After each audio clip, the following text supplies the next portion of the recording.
বাহিরের যা গরম পড়ছে সেই অনুযায়ী আমাদের বাসার মধ্যে এত সুন্দর সুন্দর আম নিয়ে চলে এলাম।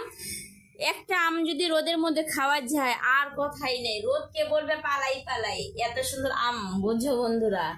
এই আমগুলো কিন্তু আমাদের অনেক অনেক উপকারে আসবে। আমের জুস খাওয়া যাবে, আমের আচার বানানো যাবে, আম দিয়ে দুধ দিয়ে ভাত খাওয়া যাবে। আর যেহেতু কোনো ফরমালিন নেই, একদম আম সত্ত্ব দিতে পারবো আজকে আমরা। তো বন্ধুরা, তোমরা আম দিয়ে কি কি উপকরণ তৈরি করো অবশ্যই কমেন্ট করে জানিও। রেসিপি হবে, মানে কি কি রেসিপি তৈরি করো আম দিয়ে অবশ্যই আমাদের জানিও। আমরা কিন্তু আম দিয়ে দুধ দিয়ে ভাত খাবো, আম রেখে দিব, আমের আচার খাবো, আম দিয়ে জুস খাবো, তারপর হলো যে আমের মোরব্বা দিব, আমের আমসত্ত্ব দিব, বিভিন্ন রকমের রেসিপি তৈরি করব।